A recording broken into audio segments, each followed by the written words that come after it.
Welcome back again to our studies in Isaiah. 저희가 이사야서 공부를 하고 있는데 환영합니다. Today we start a brand new section. 오늘은 완전히 새로운 그 주제를 갖고선 이제 시작하게 되는데요. 그런 섹션에 들어가게 되는데요. I don't know if you remember back to the beginning of our studies. 여러분 기억하실지 모르겠지만 처음에 저희가 이사야서를 공부하기 시작했을 때 We gave an outline to the book of Isaiah. 이사야서 전체의 이 아웃라인에 대해서 말씀드렸습니다. And we basically divided the book into two sections. 그래서 아주 크게는 이 이사야서를 둘로 나눴어요.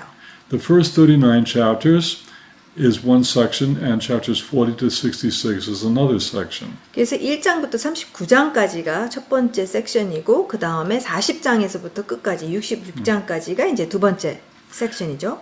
And no matter what Isaiah says in the first 39 chapters, behind the scenes is looming the Assyrians. 네.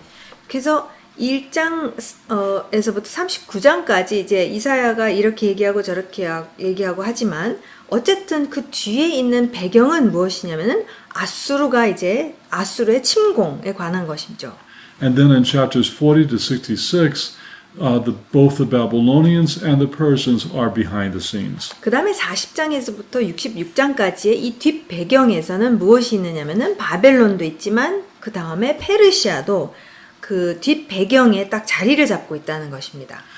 The Assyrians came to the forefront throughout, especially throughout the book of Emmanuel. 예, 이 아수르가 이제 제일 많이 등장하게 되는 부분이 어디냐면은 이 임마누엘의 책을 저희가 공부했죠. 거기에서 이제 가장 많이 이 아수르가 있다라는 것에 대해서 이제 말해주고 있습니다. But now, beginning with chapters 13 and actually extending all the way to chapter 27, Isaiah has a different kind of theme.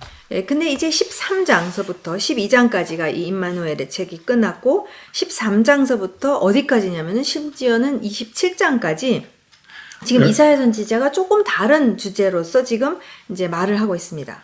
Every once in a while, the Assyrians again are going to come to the forefront. 예, 뜨문뜨문 이 13장에서 27장을 보게 되면 뜨문뜨문 아수르가 이제 등장하게 됩니다만 But the main theme between chapters 13 to 27 is the nations that surround Israel. 근데 이 부분에 있어서는 가장 뒷배경에 누가 있느냐면은 열방입니다. 어떤 열방이냐면 이 이스라엘을 에워싸고 있는 그 열방들에 대한 이야기가 가장 많이 나와요. Isaiah has special messages to the nations that surround Israel, both in terms of the immediate future and the distant future. 예.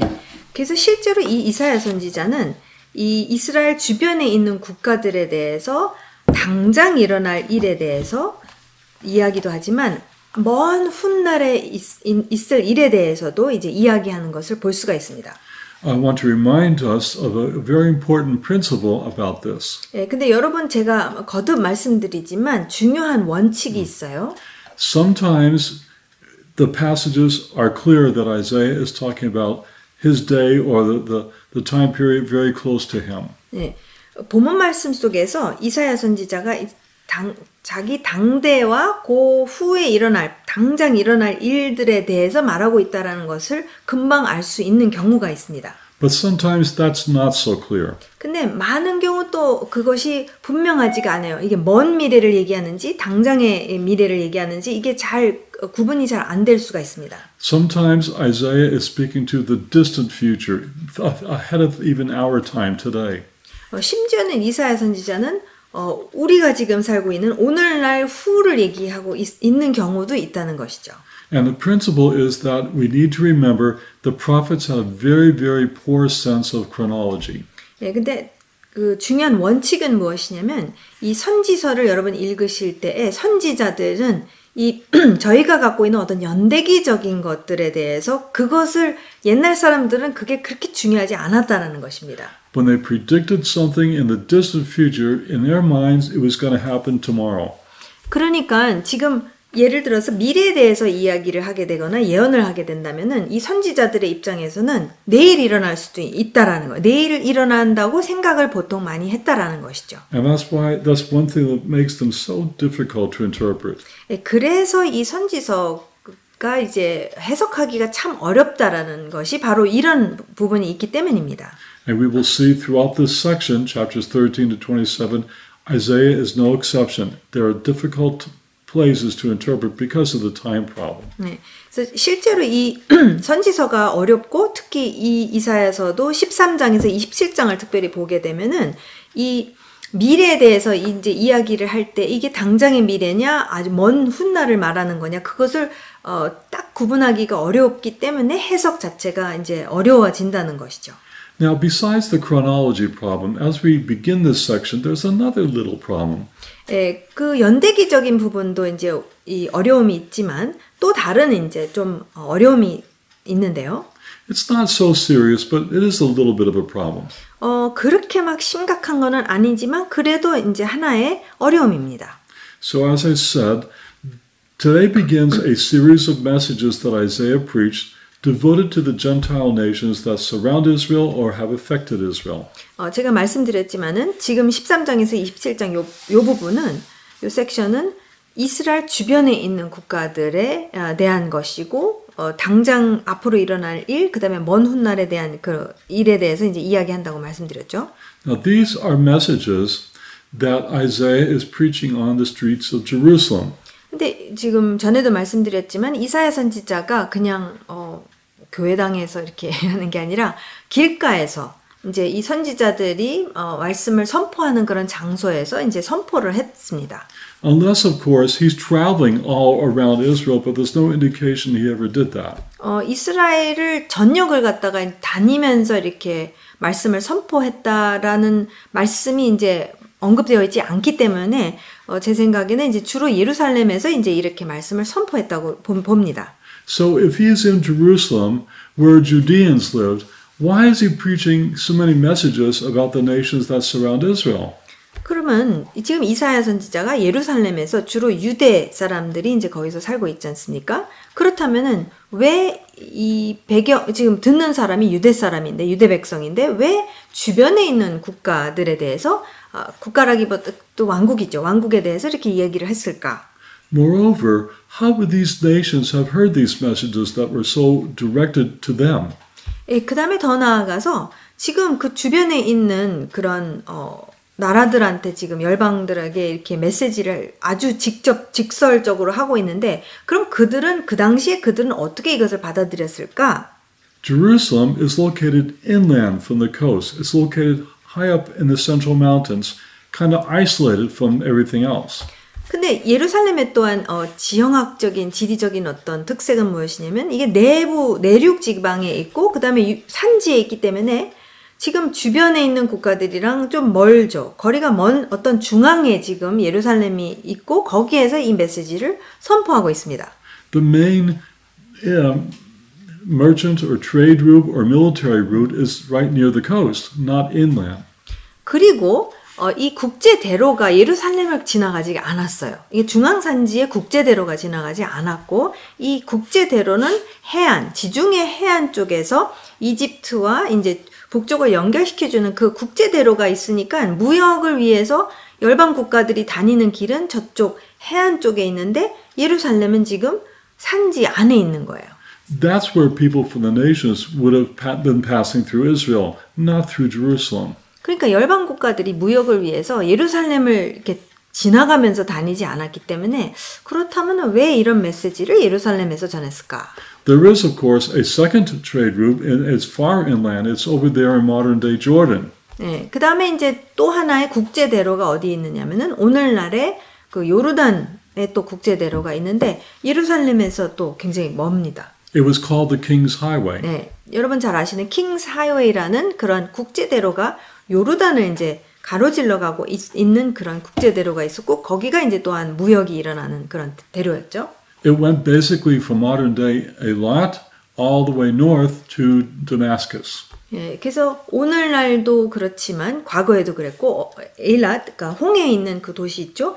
에일랏에서부터 그 다마스커스까지 가는 그러한 국제대로입니다. But then again, that's far from Jerusalem. 예, 근데 그 대로도 예루살렘하고 굉장히 멀거든요. 이제 해안도 멀고 그다음에 그 킹스 하이웨이도 멉니다. So how do we solve this problem about why Isaiah is preaching to the nations and how they would have heard his message. 예, 그렇다면은 좀 이상하잖아요. 이사야 선지자가 왜 열방에 대해서 이렇게 예언을 하고 말씀을 선포하고 있는데 지금 장소적으로 봤었을 때는 열방 국가들이 듣기 참 어려운 그런 장소. 근데 그 듣는 백성은 유대 백성. 그러면 이것을 어떻게 우리가 이해할 수 있을까? Well, there is a possibility. 예, 근데 한 가지 가능성이 있는 것은 무엇이냐면 And Isaiah himself gives us this possibility later on in his book. 예, 근데 이사야 선지자 당신이 그 가능성에 대해서 실제로 이야기를 해주고 있어요. We need to look at Isaiah chapter 56. 이것을 위해서 이사야서 56장을 저희가 봐야 되는데 In Isaiah chapter 56, Isaiah indeed is going to give a message to the Gentiles. 이사야서 56장도 마찬가지로 이 열방 국가들을 향해서 이사야 선지자가 선포합니다. We read the message to them begins in verse 3. 그래서 이 국가 열방을 향한 이 메시지가 3절에서부터 시작돼요. 56장 3절. 그래서 3절에서부터 보게 되면 여호와께 연합한 이방인은 말하기를 여호와께서 나를 그의 백성 중에서 반드시 갈라내시리라 말하지 말며. Then Isaiah picks the message up again in verse 6. 그 다음에 이제 6절에서 또 이 이방인에 대해서 말합니다. 그래서 6절, 7절을 보게 되면 또 여호와와 연합하여 그를 섬기며 여호와의 이름을 사랑하며 그의 종이 되며 안식일을 지켜 더럽히지 아니하며 나의 언약을 굳게 지키는 이방인마다 7절 내가 곧 그들을 나의 성산으로 인도하여 기도하는 내 집에서 그들을 기쁘게 할 것이며 They will even bring their offerings and offer them at God's house. 예, 심지어 그 이방인들이 번제와 희생 제물을 갖고선 하나님께의 집으로 아버지의 집으로 와서 거기에서 아버지께 예배를 드릴 것이라고 말합니다. Then the end of verse 7 Isaiah says for my house will be called a house of prayer for all the peoples. 예, 그리고 그 유명한 56장 7절 끝부분은 이는 왜 그렇게 하시냐 이는 내 집은 만민이 기도하는 집이라 일컬음이 될 것임이라. We'll study this in more detail when we finally get there. 이 부분에 대해서는 그 56장 공부할 때 더 자세히 공부하겠지만 But for now, we just need to note that apparently a number of Gentiles did come to Jerusalem. 예, 한 가지 저희가 이 56장 본문 말씀을 통해서 알 수 있는 것은 무엇이냐면 이방인들이 예루살렘에 상당히 많이 왔다라는 것이요. 하나님의 이름과 연합한 이방인들이 분명히 있었다라는 것을 우리가 알 수 있습니다. The language of the text indicates that they were not Israelites, they were foreigners. 네, 근데 본문 말씀을 보게 되면은 분명히 이스라엘 사람이 아니라 유대 백성이 아니라 분명히 이방인이라고 하셨습니다. And so they did come up to Jerusalem, and in doing so, undoubtedly they heard Isaiah preach. 예, 그래서 이들이 이방인들이지만 예루살렘으로 분명히 왔고 그 다음에 예루살렘에 왔다면은 이사야 선지자가 선포하는 말씀 또한 들었을 것이라는 거죠. And it says that they loved the Lord. 그리고 뭐라고 말씀합니까? 본문에서 하나님을 사랑하고 하나님의 언약을 지키며 그 연합한 자라고 나와 있죠. And if they came up to Jerusalem, they loved the Lord, they would have heard God's prophet preaching on the streets of Jerusalem. 네, 정말 이방인이지만 하나님을 사랑하고 그 언약에 대해서 알고 그 연합한 자들이라면 그래서 예루살렘에 왔다면은 당연히 그 하나님의 선지자 이사야가 선포하는 하나님의 말씀을 귀담아 들었겠죠. They would have taken his message back to wherever they came from. 네, 그들이 어디서부터 왔던지 간에 상관없이 그 메시지를 갖고 분명히 자기 본국으로 돌아갔을 것이라는 겁니다. I think that's a reasonable explanation about why Isaiah is devoting so much time to teach the nations in these chapters. 네. 그래서 지금 13장에서 27장까지면은 작은 부분이 아닌데 열방을 향해서 이렇게 하나님의 말씀을 선포한 이유가 그만큼 이방인들이 소수의 무리겠지만 어쨌든 하나님과 연합한 자들이 지금 왔었을 때 그들을 향해서 하는 이 메시지에 대해서 이렇게 분명하게 설명할 수 있다는 것입니다. And we're not told how many Gentiles came up to the Lord, but it seems like it's a reasonable amount that Isaiah would devote time to preach messages to them. 그러니까 이방인들이 그럼 몇 명 도대체 하나님 앞에 이렇게 와서 번제도 드리고 그렇게 했는가라고 질문을 했었을 때 숫자는 얘기하지는 않지만 상당한 수가 와서 그게 만민이 기도하는 집이라고 이제 물론 앞으로 그렇게 될 것이지만 그래도 그렇게 오는 이 인파가 있었기 때문에 그만큼 이사야 선지자가 13장에서 27장까지 그만큼 시간을 들여서 열방을 향해서 말씀을 선포했다고 우리가 볼 수 있습니다. And that's the nature of the message between chapters 13 to 27. 네, 그래서 여러분 13장에서 27장까지의 그 뒷 배경은 무엇이냐면 바로 열방을 특히 주변 이스라엘을 감싸 안고 있는 그 주변 나라들 민족들을 향한 하나님의 메시지가 있다고 우리가 보면 되겠습니다. As usual, Isaiah is fairly organized in his writing. 네, 늘 그렇듯이 이사야 선지자의 모든 이 글을 보게 되면은 굉장히 질서정연합니다. So he begins this section in chapter 13. 그래서 이 13장에서부터 이 섹션이 시작되는데요. And between chapters 13 to 23, Isaiah is very specific in his messages. 13장에서 23장을 특별히 보게 되면은 이사야 선지자가 굉장히 그 메시지에 대해서 아주 구체적인 것을 볼 수가 있습니다. In the text, we will see he goes from nation to nation to nation. 이 본문 말씀을 보게 되면은 보기 시작할 때 이 굉장히 그 민족마다 그 국가별로 짝짝짝짝 이렇게 말씀을 전합니다. And then in chapters 24 to 27, Isaiah gets very general. He looks ahead to the future and preaches to the world in a very general way. 그다음에 24장에서 27장까지를 보게 되면은 조금 더 전 세계적인 차원으로 이제 이사야 선지자가 이제 말씀을 선포하고 있다라는 것을 우리가 알 수가 있습니다. What's Isaiah's point in these messages to the nations? 네, 그렇다면 이 열방들을 향한 이 이사야 선지자의 메시지의 핵심 포인트는 뭘까요? His point actually began in the book of Emmanuel. 실제로 이 이사야 선지자의 이 열방을 향한 포인트는 임마누엘의 책에서부터 사실 시작됐습니다. Where he showed that among the chosen people of God, human kingship will not provide the safety and security that they need. 이 임마누엘의 책에서 우리가 살펴본 것은 무엇이냐면은 어떤 인간 지도자, 인간 왕은 절대로 인류가 필요로 하고 있는 그러한 안전과 그러한 번성을 줄 수가 없다라는 거예요.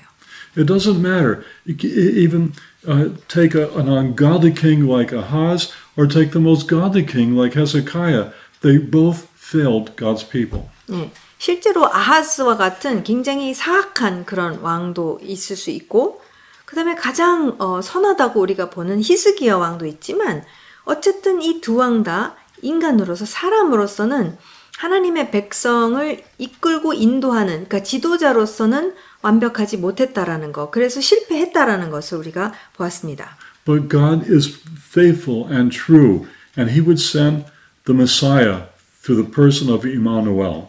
그러니까 인간 왕은 할 수가 없지만 하나님께서는 신실하시기 때문에 하나님께서 당신의 메시아를 보내셔서 메시아가 바로 임마누엘이죠. 임마누엘을 보내셔서 하나님의 백성의 진정한 지도자가 될 것이다 라고 말씀하십니다. He would be the kind of ruler that not just God's people need, but people everywhere need. 그러니까 결국 이 임마누엘 메시아가 하나님의 백성뿐만이 아니라 전 세계가 필요로 하고 있는 그러한 지도자가 될 것이다 라고 말씀을 하신 거죠. Then, at the other end of this section, chapters 24 to 27, Isaiah looks beyond the Near East. 그리고 그러니까 이 13장에서 23장까지는 이제 구체적인 어떤 국가들을 다루었고, 그러니까 모든 왕들은 다 실패할 수밖에 없다, 인간이면. 24장에서 27장은 이제 고대 근동을 벗어나서 이제 전 세계적으로 봤었을 때 어떤지를 말씀하고 있다고 그랬죠. Before that, in chapters 13 to 23, we see that there was one time in Israel's history where they tried to reach out and trust people from these nations. 특히 13장 23에서부터 23장을 보게 되면은 이 이스라엘이 그 열방을 향해서 이렇게 신뢰 관계를 가지려고 했었던 적이 있어요. Isaiah's message is don't. They will all fail you. 열방 국가를 자꾸 의지하려고 그러면은 실패할 수밖에 없고 오히려 멸망하게 된다라는 것이 이사야 선지자의 메시지였습니다. Then he looks to the entire world. But I think when Isaiah talks about the whole world, he either means literally the entire earth, or he means the greater geographic area of the entire Near East. It's hard to tell what he means.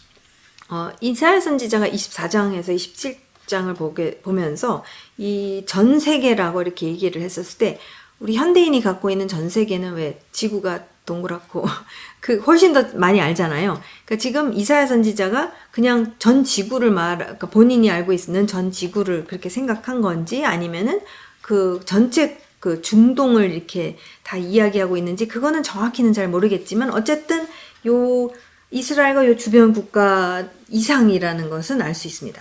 Isaiah emphasizes that they will fail, they deserve judgment, and ultimately they also will have to submit to the King of Kings and Lord of Lords.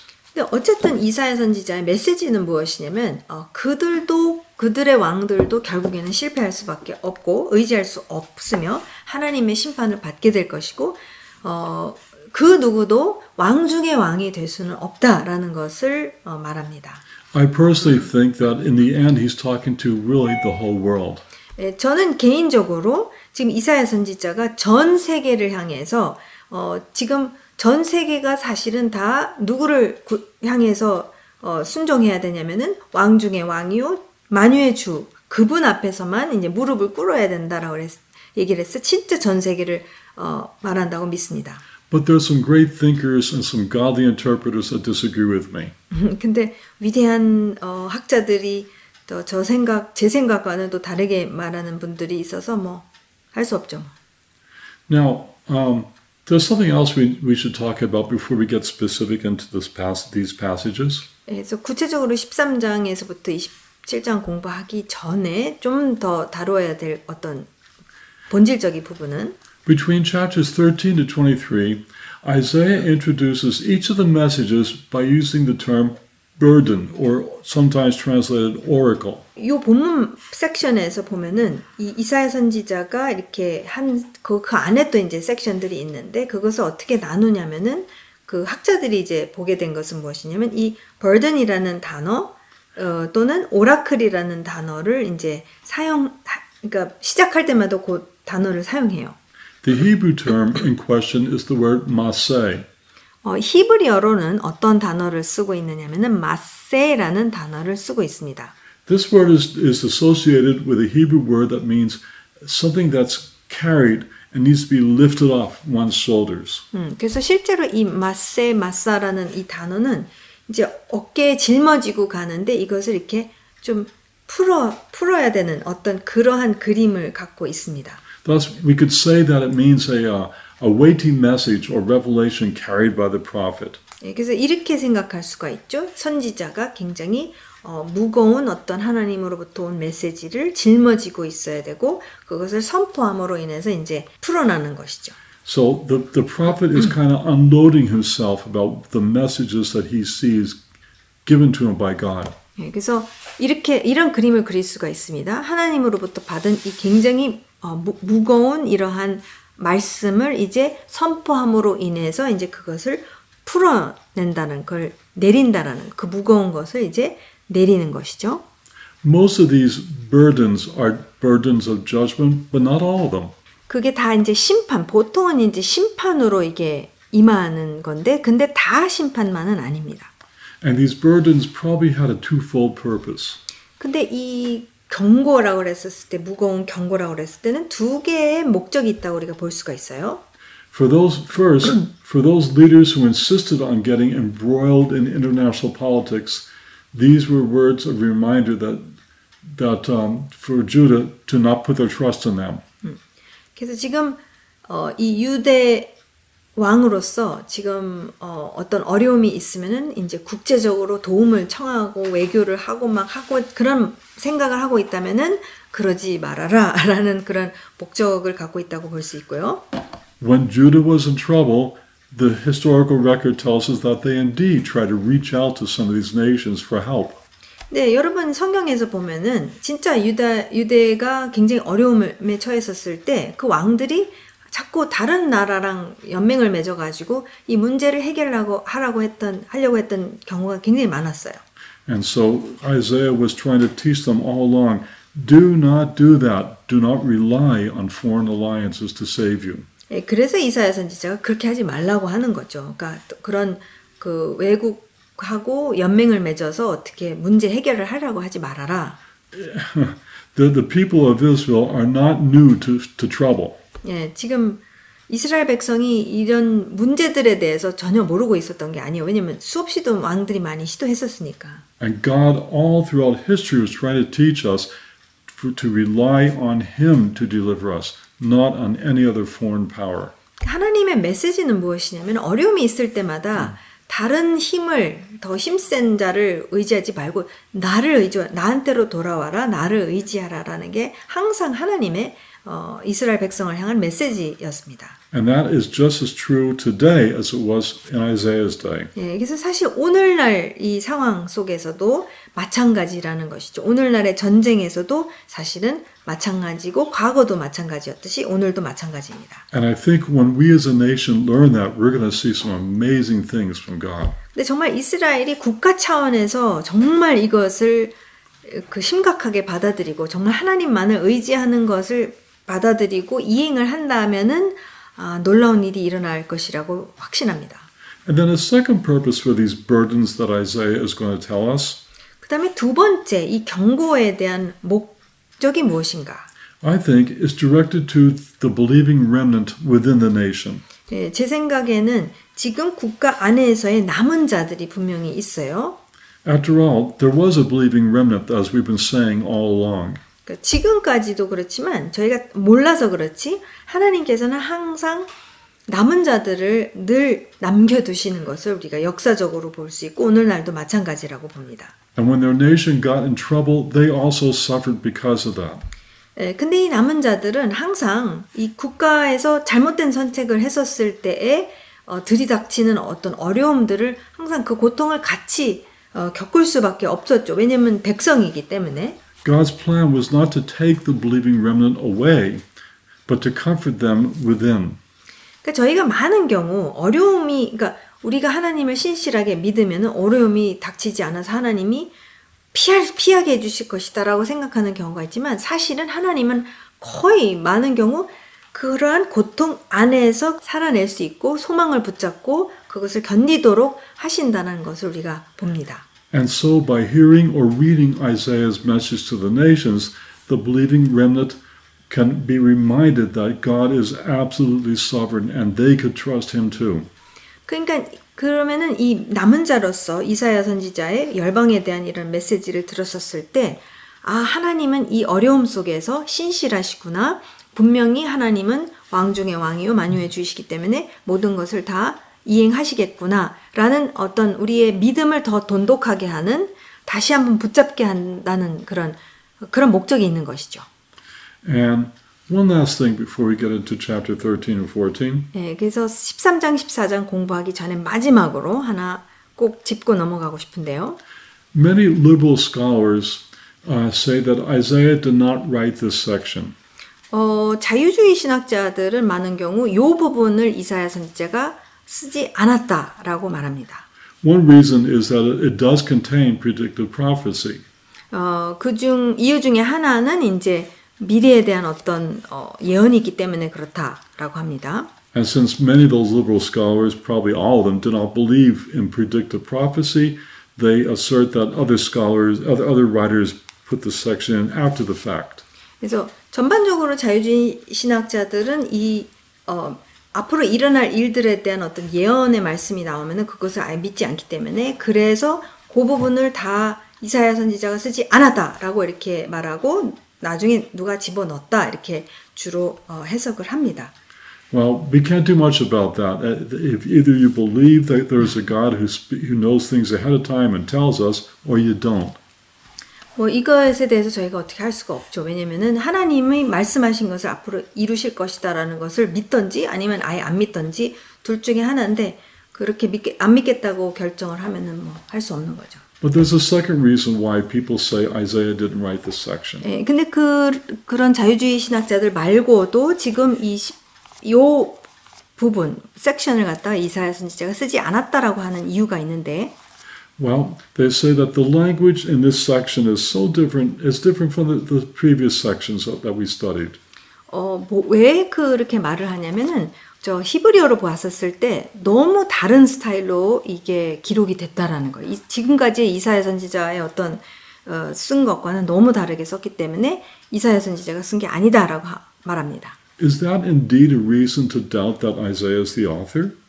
근데 그것이 딱 그 이유 하나만으로 이사야 선지자가 이걸 쓰지 않았다라고 딱 말할 수가 있을까요?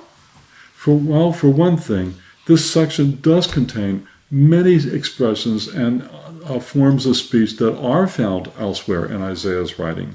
근데 아니라고 얘기하는 사람들은 너무 스타일이 다르다라고 이야기하지만 사실은 또 그 다른 본문, 이사야가 쓴 본문이랑 또 유사하게 쓴 부분도 충분히 많이 있다라는 거예요.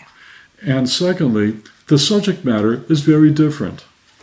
그 다음에 이제 주제가 완전히 다릅니다. 그 전에 이제 이사야 선지자가 다뤘던 주제와 요 주제는 좀 다르기 때문에 이제 스타일도 다를 수가 있겠죠. It's that simple. If you have a different subject matter, you're going to use different words and different expressions. 그러니까 주제가 다르니까 당연히 다르게 표현을 할 수 있는 것은 충분히 가능한데 단지 좀 스타일이 바뀌었다고 해서 이사야서가 쓰지 않았다라고 결정을 그렇게 해석하기에는 조금 무리가 있는 것 같습니다. So now I think we're in a good shape to begin looking at these burdens, and we'll start with chapters 13 and 14. 자,